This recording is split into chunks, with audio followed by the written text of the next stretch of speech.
नमस्कार, मैं हूं विशाल पांडे और एबीपी न्यूज पर आप देख रहे हैं टीवी का सबसे नया शो रणनीति। आज के न्यूज मेकर हैं दिल्ली के पूर्व मुख्यमंत्री अरविंद केजरीवाल, जो अपने चुनावी घोषणाओं को लेकर फंसते हुए नजर आ रहे हैं। उन पर महिलाओं, बुजुर्गों से धोखाधड़ी के आरोप लगे हैं। एलजी की ओर से जांच के आदेश के बाद फिर से अरविंद केजरीवाल सवालों के घेरे में आ चुके हैं। शाम 6 बजे की यह हमारी लीड स्टोरी है और थोड़ी देर में हम आपको दिखाएंगे, लेकिन उससे पहले बता दें कि शाम 6:30 बजे हम आपको बिहार के पूर्व डिप्टी सीएम और आरजेडी नेता तेजस्वी यादव की एक्सक्लूसिव रिपोर्ट दिखाएंगे। कई मुद्दों पर तेजस्वी ने एबीपी न्यूज के साथ खास बातचीत की है, बेबाकी से सवालों का जवाब दिया है। लेकिन सबसे पहले केजरीवाल की बात। दिल्ली में आम आदमी पार्टी की महिला सम्मान योजना के लिए रजिस्ट्रेशन की जांच के आदेश के बाद सियासी हलचल बढ़ गई है। जांच के आदेश के बाद कांग्रेस और बीजेपी के नेता केजरीवाल पर हमलावर हो गए हैं। तो केजरीवाल ने भी पलटवार करते हुए कहा कि खूब कराओ रजिस्ट्रेशन, देखता हूं कौन रोकता है। महिला सम्मान दिल्ली में घमासान, केजरीवाल की रेवड़ी जांच में फंसी। आपकी 2100 वाली स्कीम, महिलाओं के साथ धोखाधड़ी। दिल्ली में महिला सम्मान योजना के लिए रजिस्ट्रेशन की जांच के आदेश के बाद ये सवाल उठने लगे हैं कि महिला सम्मान योजना के लिए रजिस्ट्रेशन एक धोखाधड़ी है। किस आधार पर इस योजना की जांच के आदेश दिए गए हैं? दरअसल कांग्रेस नेता संदीप दीक्षित के आरोपों पर एलजी ने जांच के निर्देश दिए हैं। बीजेपी ने भी इस योजना पर पहले ही सवाल खड़े किए थे। अरविंद केजरीवाल जी दिल्ली की जनता का डेटा चुराने का प्रयास कर रहे हैं। एक ऐसी स्कीम जो है ही नहीं, उसके बहाने वो दिल्ली के वोटर्स का डेटा स्टील करना चाहते हैं और अपने चुनावी फायदे के लिए इस्तेमाल करना चाहते हैं। निजी डेटा लेने के आरोपों पर एलजी ने मुख्य सचिव को जांच के आदेश दिए हैं। दिल्ली के एलजी के प्रधान सचिव ने दिल्ली के मुख्य सचिव और दिल्ली के पुलिस आयुक्त को पत्र लिखा है। इस पत्र में आम आदमी पार्टी की घोषणाओं के बारे में बताया गया है। इसमें दिल्ली की हर महिला जिसकी उम्र 18 साल से अधिक है, उनको 2025 के दिल्ली विधानसभा चुनाव में दोबारा निर्वाचित होने पर 2100 रुपए प्रति माह करने की बात कही गई है। उपराज्यपाल के आदेश पर साफ साफ कहा गया है कि फॉर्म एकत्र करने के मामले में संभागीय आयुक्त के माध्यम से जांच कराई जाए। इसके अलावा पुलिस आयुक्त को फील्ड अधिकारियों को निर्देश के लिए भी कहा गया है कि पुलिस ऐसे लोगों के खिलाफ कानून के मुताबिक कार्रवाई करे जो लाभ देने की आड़ में भोले भाले नागरिकों की व्यक्तिगत जानकारी जुटाकर उनकी गोपनीयता का उल्लंघन कर रहे हैं। इस आदेश के बाद अरविंद केजरीवाल ने प्रेस कॉन्फ्रेंस कर बीजेपी पर निशाना साधा। खूब रजिस्ट्रेशन करो, खूब रजिस्ट्रेशन कराओ, संजीवनी योजना में भी कराओ, महिला सम्मान योजना में भी कराओ। मैं देखता हूं कैसे रोकते हैं ये बीजेपी वाले। अब तो बीजेपी की हालत ही हो गई है, ये कांग्रेस के सामने गिड़गिड़ा रहे हैं, हमें बचा लो, हमें बचा लो, हमें बचा लो। बीजेपी की हिम्मत नहीं हुई एलजी को कंप्लेन करने की। संदीप दीक्षित से कंप्लेन कराई है। और बीजेपी और कांग्रेस किस तरह से मिलके आम आदमी पार्टी को और दिल्ली के लोगों को रोक रहे हैं, आप देख रहे हैं। कुछ दिन पहले महिला सम्मान योजना के नाम पर आपने महिलाओं का रजिस्ट्रेशन शुरू किया था। योजना में महिलाओं को हर महीने 2100 रुपए देने का वादा है। आज इन्होंने एक फर्जी जांच के आदेश दिए हैं कि जांच होगी। किस चीज की जांच होगी? अगर वो दिल्ली में आपने उनको वोट दिया तो बीजेपी का एक ही मकसद है, आपकी महिला सम्मान योजना लागू नहीं होने देंगे, संजीवनी योजना बुजुर्गों के लिए लागू नहीं होने देंगे, आपके जो दिल्ली के अंदर महिलाओं को फ्री बस का सफर मिल रहा है वो बंद कर देंगे। केजरीवाल के प्रेस कॉन्फ्रेंस के बाद दिल्ली बीजेपी के अध्यक्ष ने एबीपी न्यूज से बातचीत में आम आदमी पार्टी की योजनाओं पर कई सवाल उठाए। ये महिला सम्मान निधि के खिलाफ जिन्होंने थाने में शिकायत दर्ज कराई है, ये बहनें कौन है? इनका कहना यह है कि हमसे रजिस्ट्रेशन के नाम पर हमारा बैंक अकाउंट ले लिया गया, हमारा मोबाइल नंबर ले लिया गया, उसके बाद एक ओटीपी आता है, वो ओटीपी भी ले लिया गया। तो इनके अकाउंट से अगर पैसे निकलने शुरू हुए तो इसकी जांच तो होगी। एलजी के आदेश से पहले केजरीवाल की योजनाओं को दिल्ली सरकार ने ही नकार दिया था। अखबारों में विज्ञापन देकर योजनाओं को खारिज किया। दिल्ली सरकार ने कहा ऐसी कोई योजना नहीं चल रही। दिल्ली सरकार ने लोगों से सावधान रहने की अपील की थी। कांग्रेस नेता संदीप दीक्षित ने इसी को आधार बनाया था। तो इश्तहार ये कहता है कि मेरी मुख्यमंत्री झूठ बोल रही है, ऐसा कोई स्कीम है ही नहीं। यानी आप झूठ बोल रहे हैं, आप लोगों को गलत उनसे सूचना ले रहे हैं, धोखाधड़ी का मामला है। हमने यही एलजी साहब से कहा कि अतिशी जी अपने ऊपर जो आरोप लगा रही हैं, तो इन बेचारी की दुविधा पूरी कर दीजिए, उनको बता दीजिए खुद ही कि वो अपराधी हैं कि नहीं। संदीप दीक्षित ने केजरीवाल पर झूठ बोलने के आरोप लगाए और दिल्ली की जनता से सावधान रहने की अपील की। फिलहाल केजरीवाल की महिला सम्मान योजना पर एलजी ने 3 दिनों में रिपोर्ट मांगी है। अगर कानून के तहत कोई कमी पाई जाती है तो महिला सम्मान योजना के लिए रजिस्ट्रेशन कराने वाले आम आदमी पार्टी के कार्यकर्ताओं के खिलाफ कार्रवाई हो सकती है। केजरीवाल को भी बड़ा झटका लग सकता है। तो देखा आपने कैसे दिल्ली विधानसभा चुनाव से पहले बीजेपी, कांग्रेस और आम आदमी पार्टी के बीच वार पलटवार जारी है। अब आपको बताते हैं कि महिला योजना के साथ साथ संजीवनी योजना के लिए रजिस्ट्रेशन कराया जा रहा है, इसकी भी जांच होगी। दिल्ली में संजीवनी योजना के तहत 60 साल से ज्यादा के सभी बुजुर्गों के इलाज में जितना खर्च होगा वो सारा खर्च उठाने का वादा किया गया है। सरकारी और प्राइवेट अस्पतालों में इलाज कराने का यह वादा है। योजना की शर्तें हैं, बुजुर्ग दिल्ली के स्थायी निवासी हो, दिल्ली का वोटर कार्ड हो, आधार कार्ड हो या राशन कार्ड हो। संजीवनी योजना से 10 से 15 लाख बुजुर्गों को लाभ हो सकता है, ऐसा दावा किया जा रहा है। लेकिन अब यह योजना भी जांच के दायरे में आ गई है। आज पूर्व प्रधानमंत्री मनमोहन सिंह का अंतिम संस्कार हो गया। उनकी आखिरी यात्रा में देश के बड़े बड़े दिग्गज शामिल हुए और दिल्ली के निगम बोध घाट पर मनमोहन सिंह को अंतिम प्रणाम किया गया।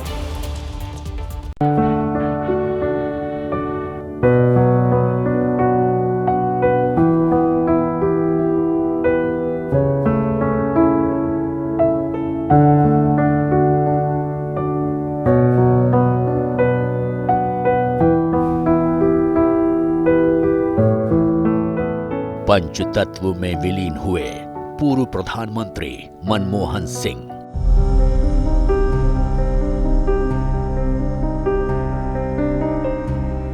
राजकीय सम्मान के साथ दी गई अंतिम विदाई।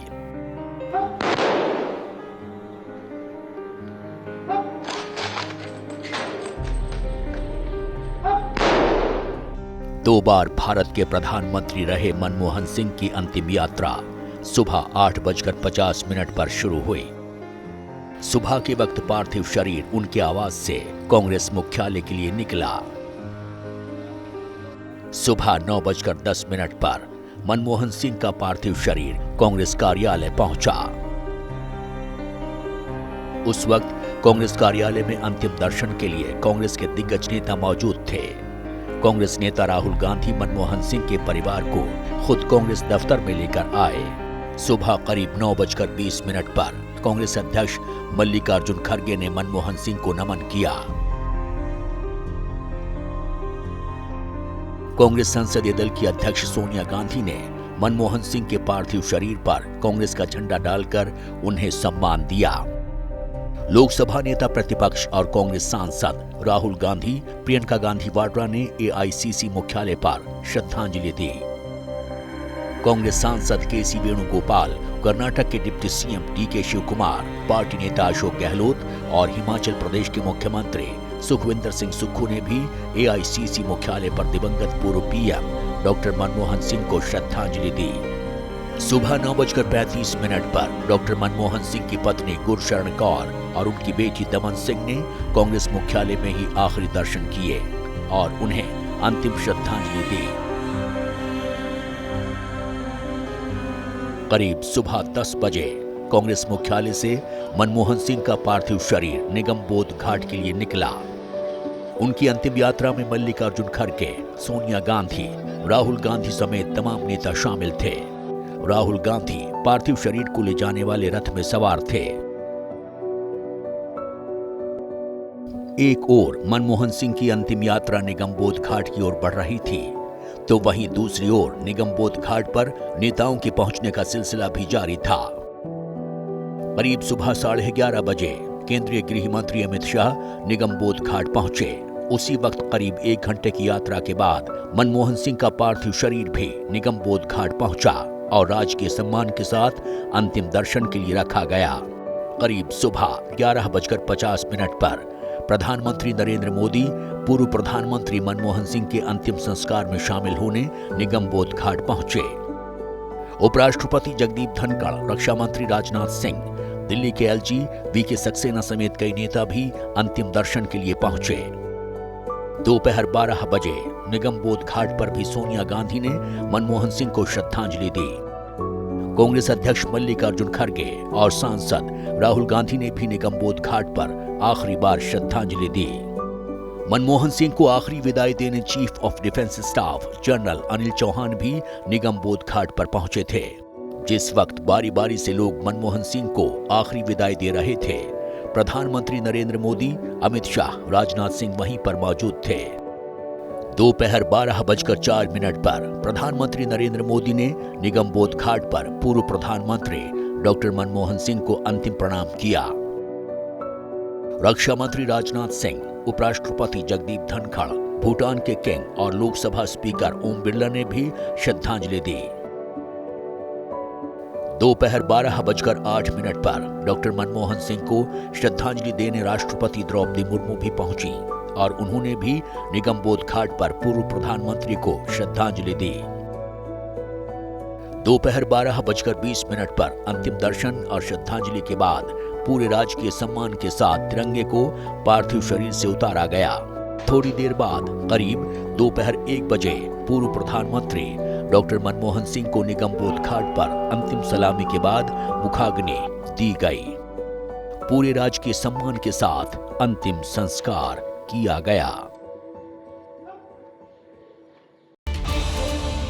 पूर्व प्रधानमंत्री मनमोहन सिंह के नाम पर स्मारक को लेकर सियासी गर्मी बढ़ती जा रही है, क्योंकि कांग्रेस चाहती थी कि जिस जगह मनमोहन सिंह का अंतिम संस्कार किया जाए उसी जगह उनका स्मारक बनाया जाए। लेकिन सरकार की तरफ से स्मारक बनाने की बात कही गई है, जगह अभी तक फाइनल नहीं की है। अब इसी पर जमकर सियासी बयानबाजी भी हो रही है।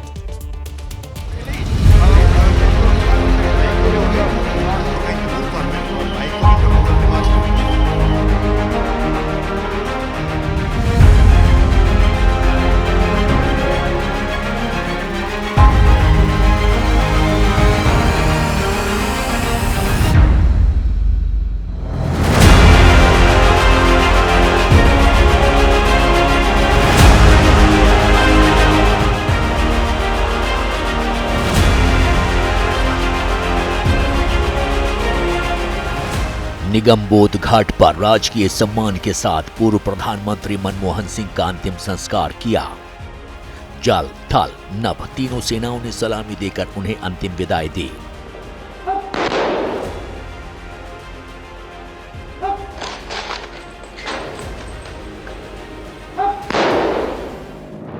लेकिन पूर्व पीएम मनमोहन सिंह के स्मारक को लेकर राजनीति गर्माती जा रही है। सवाल इस बात का है कि जिस निगमबोध घाट पर पूर्व प्रधानमंत्री मनमोहन सिंह का अंतिम संस्कार किया गया, क्या वहीं उनका स्मारक बनाया जाएगा? दरअसल एक दिन पहले कांग्रेस अध्यक्ष मल्लिकार्जुन खड़गे ने प्रधानमंत्री मोदी को एक चिट्ठी लिखी थी और पूर्व पीएम मनमोहन सिंह का अंतिम संस्कार उसी जगह कराए जाने की बात कही थी जहां उनका स्मारक बनाया जा सके। Already I have written a letter to Prime Minister regarding this. इस चिट्ठी के जवाब में सरकार की तरफ से मनमोहन सिंह के स्मारक बनाए जाने की बात तो कही, लेकिन स्मारक की जगह कौन सी होगी ये साफ नहीं की। अब इसी पर कांग्रेस हमलावर है। राहुल गांधी ने इसे पूर्व पीएम मनमोहन सिंह के अपमान से जोड़ दिया है। राहुल ने कहा, आज तक सभी पूर्व प्रधानमंत्रियों का अंतिम संस्कार अधिकृत समाधि स्थलों पर किए गए ताकि हर व्यक्ति बिना किसी असुविधा के उनके अंतिम दर्शन कर श्रद्धांजलि दे पाए। राहुल ने आगे कहा कि डॉक्टर मनमोहन सिंह हमारे सर्वोच्च सम्मान और समाधि स्थल के हकदार हैं। सरकार को देश के इस महान पुत्र और उनकी गौरवशाली कौम के प्रति आदर दिखाना चाहिए था। मैं आपको एक छोटा सा सवाल करता हूं, वो आप इस देश में सब जगह पहुंचाइए कि अगर अटल जी का संस्कार होना होता और कोई कहता कि राजघाट पे नहीं होगा, वहां मॉन्यूमेंट नहीं बनेगा, कहीं और बनेगा, तो कैसा लगता? आज ये सरकार मुहैया नहीं करा पाई 36 घंटे में उनके स्मारक बनने का स्थल। मुझे इनके नीत पर, नियत पर और घटियापन पर तकलीफ। बीजेपी कर रही है। एक हिंदुस्तान का 2% जो लोग हैं हम, उनका प्राइम मिनिस्टर बना और 10 साल प्राइम मिनिस्टर रहा, और उस प्राइम मिनिस्टर ने देश को आगे लेकर गए। सिखों में या हिंदुओं में मट्टी उठाकर कहीं दूसरी जगह नहीं रखी जा सकती, तो कहते हैं अभी वोट बनेगा, इसका मतलब उनकी डेड बॉडी 1 महीना रखनी चाहिए थी। सिर्फ कांग्रेस ही नहीं, आम आदमी पार्टी, समाजवादी पार्टी और शिरोमणि अकाली दल से लेकर दूसरे तमाम विपक्षी दल भी स्मारक को लेकर बीजेपी को घेरने में लगे हैं। राजघाट परिसर में डॉक्टर मनमोहन सिंह जी के अंतिम संस्कार की जगह देने के लिए तैयार नहीं है। ये भारतीय जनता पार्टी की सोच है। और ये कहा जा रहा है कि समय नहीं था। अरे कोई एक प्रधानमंत्री बताइए जो समय दे के मराओ। कि आप तो एक आदमी के मरने के बाद उसका तिरस्कार कर रहे हैं। ये केंद्र सरकार को शोभा नहीं देता। चौतरफा गरमाई सियासत के बाद बीजेपी की तरफ से सुधांशु त्रिवेदी ने मोर्चा संभाला, जिनकी माने तो स्मारक बनाने के लिए जमीन अधिग्रहण से लेकर ट्रस्ट के गठन जैसी प्रक्रियाओं को पूरा करना पड़ता है और इन सब में समय लगता है। बहुत दुख की बात है कि कांग्रेस पार्टी, जिसने जीवन काल में डॉक्टर मनमोहन सिंह जी को कभी सम्मान नहीं दिया, आज उनकी मृत्यु के बाद भी वह उनके सम्मान के ऊपर सियासत करते नजर आ रहे हैं। दरअसल ये पूरी लड़ाई सम्मान की है और स्थान की है, जो निगमबोध घाट से महज 4 किलोमीटर दूर है। क्योंकि जितने भी पूर्व प्रधानमंत्रियों का निधन हुआ है, उनमें मोरारजी देसाई, नरसिम्हा राव, वीपी सिंह को छोड़ बाकी सभी का अंतिम संस्कार राजघाट पर ही हुआ और इसी जगह उनका स्मारक भी बनाया गया। लेकिन 10 साल तक पीएम रहे मनमोहन सिंह को अंतिम संस्कार के लिए राजघाट पर जगह नहीं मिली और सवाल यह है कि क्या स्मारक के लिए उन्हें जगह मिलेगी। लेकिन एक सच ये भी है कि जिन मनमोहन सिंह के स्मारक को लेकर इतनी सियासत हो रही है, कभी उन्हीं की सरकार में 2013 में जगह की कमी को देखते हुए ये फैसला लिया गया था कि आगे किसी का भी स्मारक अलग से राजघाट पर नहीं बनाया जाएगा। बड़ी खबर आ रही है प्रयागराज से। प्रयागराज में ब्रिज टावर गिरने से बड़ा हादसा हुआ है। बिजली का तार खींचते समय यह हादसा हुआ। हादसे में 5 मजदूर जख्मी हैं। 1 मजदूर की हालत गंभीर बताई जा रही है। प्रयागराज के सराय इनायत इलाके में यह हादसा हुआ है। ये बड़ी खबर आ रही है प्रयागराज से, जहां पर बिजली का तार खींचते समय हादसा हुआ है। प्रयागराज में ब्रिज टावर गिरने से बड़ा हादसा हुआ और हादसे में 5 मजदूर जख्मी हैं। 1 मजदूर की हालत गंभीर बताई जा रही है। सराय इनायत इलाका है प्रयागराज का, जहां पर यह हादसा हुआ है और इस हादसे में 5 मजदूर जख्मी बताए जा रहे हैं और 1 मजदूर की हालत गंभीर है। तो ये प्रयागराज की तस्वीरें आप देख रहे हैं, जहां पर प्रयागराज में ब्रिज टावर गिरने से एक बड़ा हादसा हुआ है और ऐसा बताया जा रहा है कि बिजली का तार खींचते समय यह हादसा हुआ है और हादसे में 5 मजदूर जख्मी हुए हैं। 1 मजदूर की हालत गंभीर बताई जा रही है। तो प्रयागराज में ब्रिज टावर गिरने से बड़ा हादसा हुआ है। बिजली का तार खींचते समय यह हादसा हुआ है। हादसे में 5 मजदूर जख्मी, 1 मजदूर की हालत गंभीर है।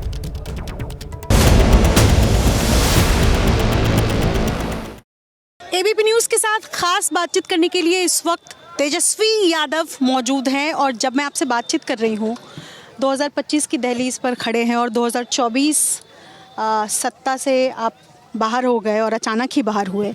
इस बार 2025 को लेकर के क्या योजनाएं हैं? माई बहन सम्मान योजना को लेकर के भी आपने जिक्र भी किया, क्या है 2025 को लेकर के?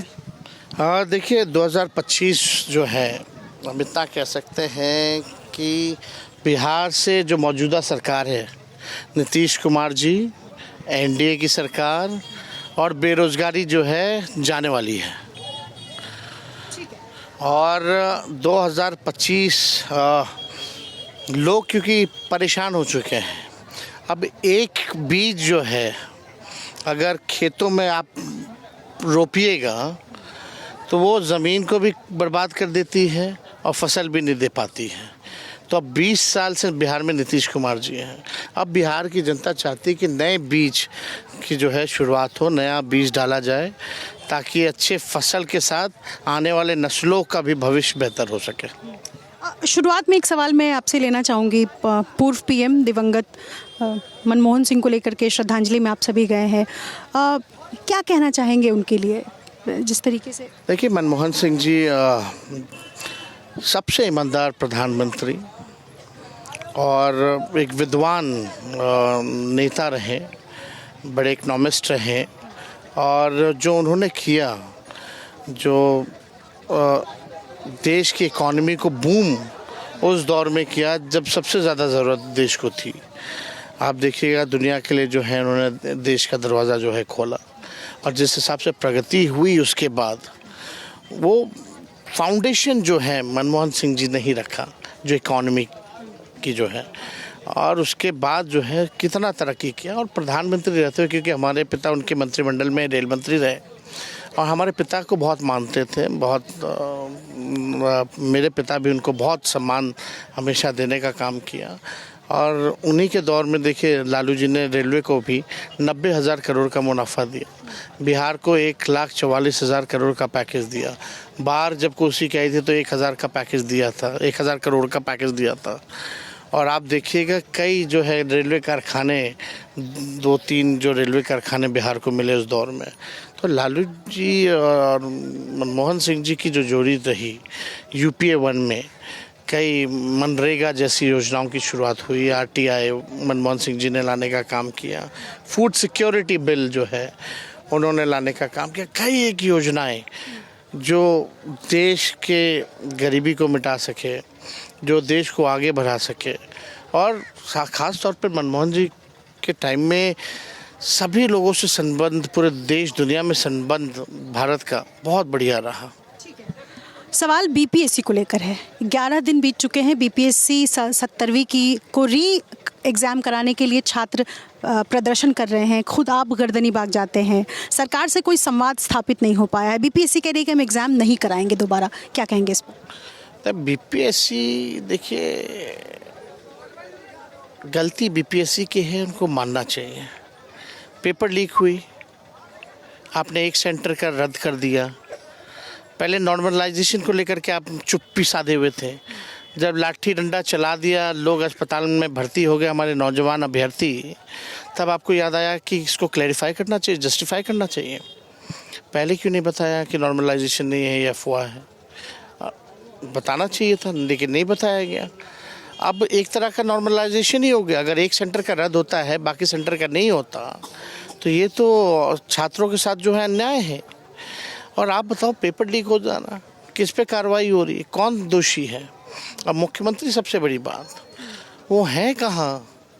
बिहार में सरकार दिख ही नहीं रहा, ना सदन में बोलते हैं, ना सड़क पे रहते हैं, ना नेता विरोधी दल। हमने 2 बार चिट्ठी लिखी BPSC को लेकर के कि री एग्ज़ाम कराया जाए, और लोगों को मौका भी मिले, क्योंकि सर्वर जो डाउन था 2-3 दिन से, ये छात्रों का दोष नहीं था, ये सिस्टम का दोष था।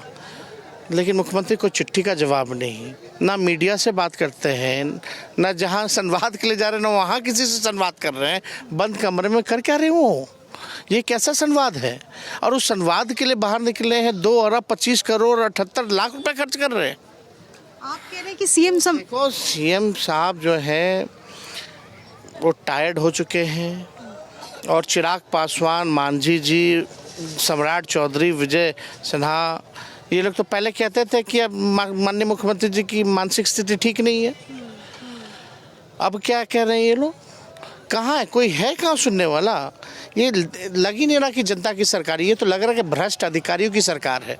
और माननीय मुख्यमंत्री का केवल चेहरा लेकर के कुछ लोग, 4-5 नेता हैं, 2 दिल्ली में और 2 पटना में रहते हैं, ये अपना केवल काम निकलवा रहे हैं। कुछ रिटायर्ड भ्रष्ट अधिकारी जो हैं वो अपना बीजेपी से इन लोगों का संबंध है, बीजेपी के कंट्रोल में चल रहे हैं, और अपने से मतलब है, बिहार को इन लोगों ने छोड़ दिया। किस बात की डबल इंजन की सरकार?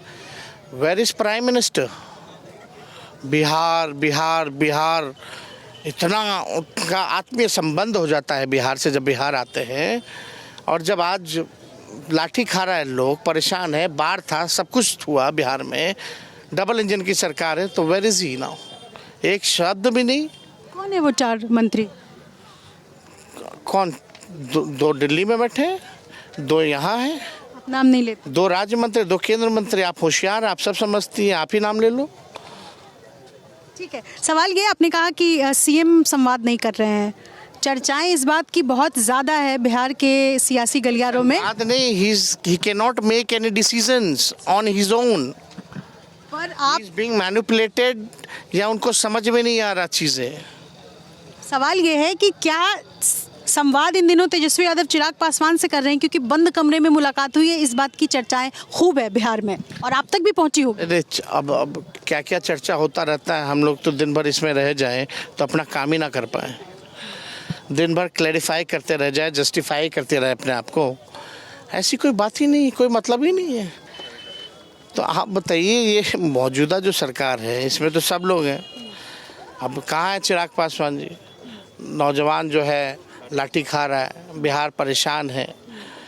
मांझी जी तो छोड़ो, उनका तो क्या कहना, अभी तो टीटीएम में लगे हुए हैं। तो इन लोग को तो पद मिल गया है, पद चाहिए, गाड़ी चाहिए, सिक्योरिटी चाहिए, बंगला चाहिए, बिहारी भाड़ में जाए। Why first Bihar and first Bihari when he is getting everything? जब नहीं था तो फर्स्ट बिहार, फर्स्ट बिहारी होता था। When he gets everything there is nothing he wants. अगर आज की तारीख में, ये सवाल 2025 के पहले मैं पूछ रही हूँ कि अगर आज की तारीख में नीतीश कुमार आपके साथ आ जाते हैं तो आप उनको माफ़ कर देंगे और साथ सरकार चलाएंगे? देखिए, कोई सवाल ही पैदा नहीं होता है। ही इज़ टायर्ड, और अब उनकी स्थिति ऐसी नहीं रह गई कि वो बिहार चला सकें। ये अपने पैर पे कुल्हाड़ी मारने के बराबर होगा। ठीक है। दिल्ली में अरविंद केजरीवाल के साथ अखिलेश जी प्रचार करेंगे, क्या आप भी जाएंगे दिल्ली में प्रचार करने के लिए? अभी देखिए, भी ऐसी कोई बात हमारी हुई नहीं है। अभी हम लोगों ने भी निर्णय नहीं लिया कि हम चुनाव लड़ेंगे कि नहीं लड़ेंगे। अगर लड़ेंगे तो किस गठबंधन में लड़ेंगे, अभी कोई इस बात पे अभी बातें भी क्लियर नहीं हो पाई हैं। हालांकि हमारा जो स्टेट यूनिट है वो चुनाव लड़ना चाहता है, लेकिन हमारे जो प्रेसिडेंट है he has to take a last decision कि we should fight from there or not. Last time we fought from there on 3-4 सीटों पे कांग्रेस के अलायंस में, लेकिन इस बार देखते हैं कि क्या होगा। एक सवाल है कि अरविंद केजरीवाल और आम आदमी पार्टी की तरफ से ये कहा गया कि इंडिया गठबंधन से कांग्रेस को अलग कर देना चाहिए, ये उन्होंने कहा है, बल्कि अपील भी की है। आम आदमी पार्टी ने, अरविंद केजरीवाल ने, आतिशी जो सीएम है उनकी तरफ से, आम आदमी पार्टी की तरफ से ऑफिशियल बयान है कि नहीं है, whether Atishi is authorised to give such statements और not, I am not aware of it. And हम लोगों का शुरू से यही मकसद है कि all opposition party should be together, और हम सब लोगों को अपने ईगोस को छोड़ करके अपने यूनिटी पर ज़्यादा ध्यान देना चाहिए, हम मजबूत कैसे हों। एक सवाल बिहार को लेकर के है, सीट शेयरिंग को लेकर के। कांग्रेस 70 सीटें मांग रही है और लेफ्ट की पार्टी 60 सीटें। No official statement from anyone, कोई भी ऑफिशियल स्टेटमेंट नहीं आता है, उस पर हमको नहीं देना है। The leadership will decide how to go ahead with it. तो आई थिंक अभी ऐसी कोई बात नहीं आई है, तो इस पर कुछ बोलना ठीक नहीं है, नहीं कुछ कहना ही नहीं है इस पर। ठीक है। असदुद्दीन ओवैसी दिल्ली में चुनाव लड़ रहे हैं और बिहार में भी पिछला विधानसभा चुनाव लड़ा है। असदुद्दीन ओवैसी से आपके वोट बैंक पर असर पड़ता है, उनको साथ क्यों नहीं मिला लेती आरजेडी? जहाँ लड़े लड़ते रहे, कोई दिक्कत नहीं, वो कहीं भी लड़े कोई दिक्कत नहीं, उनकी अपनी पॉलिटिकल पार्टी है। बिहार में कौन सी पार्टियाँ चुनाव नहीं लड़ना चाहती हैं? अभी हम 7 पार्टी के अलायंस में, 3 लेफ्ट, एक कांग्रेस, एक आरजेडी और मुकेश सहनी जी। अगर देखा जाए तो 6 पार्टियां जो हैं अभी फ़िलहाल में बिहार में हैं।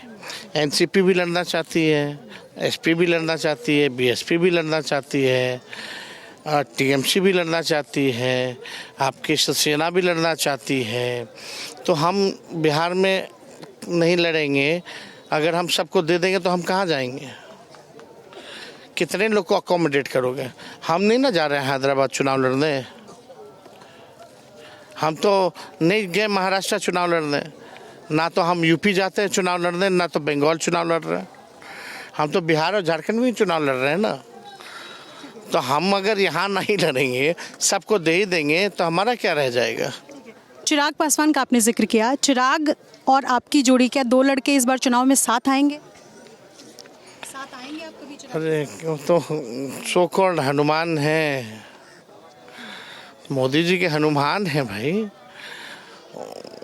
और इसमें चिराग पासवान ठीक है, व्यक्तिगत हमारे रिश्ते उनसे अच्छे हैं, एक पारिवारिक संबंध हम लोगों का बहुत पुराना रहा है, लेकिन वो उनकी कोई आइडियोलॉजी नहीं है, उनका कोई आइडियोलॉजी नहीं है और ना वो आइडियोलॉजीज़ को वो समझ सकते हैं। अगर समझ सकते हैं जिसकी लड़ाई लड़ रहे हैं, तो चाहे लेटरल एंट्री हो या और भी इश्यूज जो जिस प्रकार से बाबा अम्बेडकर को बेइज्जत किया गया, अगर रामविलास पासवान होते तो अमित शाह को माफ़ी मांगने बोलते। अगर अमित शाह माफ़ी नहीं मांगते तो खुद वो रिज़ाइन करके वो रामविलास पासवान जी छोड़ते उन गठबंधन को। लेकिन Chirag Paswan doesn't understand these things. उनको वो है नहीं, क्योंकि आप देखिएगा रामविलास पासवान जी ने जो इश्यूज हुई थी उसमें इस्तीफा दिया था जब वो केंद्र मंत्री थे, तो सेकुलरिज्म की जहाँ तक बात आई थी। तो आज बाबा साहब अम्बेडकर जिसके बदौलत, जिसके रिजर्वेशन पे चिराग पासवान जीत रहे हैं, एक तो कहते हैं क्रीमी लेयर जो है दलितों में उनको रिजर्वेशन इस्तेमाल नहीं करना चाहिए, तो what you are, you not creamy layer from the Dalit. और बाबा साहब अम्बेडकर का अपमान हो रहा है और आप पक्षधर हो रहे हो अमित शाह के। इससे शर्मनाक चीज़ हमने आज तक नहीं देखा है। तो उनको आइडियोलॉजी समझ में नहीं आती है, विचारधारा क्या है, उनको बस सुरक्षा, गाड़ी और बंगला, यही बीजेपी के लोगों ने छीना था तो दर्द था, अब दे दिया तो दर्द ठीक हो गया। ठीक है, बहुत शुक्रिया हमसे बातचीत करने के लिए और 2025 की आपको अग्रिम शुभकामनाएं। और ये तमाम लोगों के बीच तेजस्वी यादव इस वक्त मौजूद है। तमाम मुद्दों पर उन्होंने खुलकर बेबाकी से एबीपी न्यूज़ से खास बातचीत की है। अपने सहयोगी शैलेश सिंह के साथ निधिश्री, एबीपी न्यूज़, राघोपुर।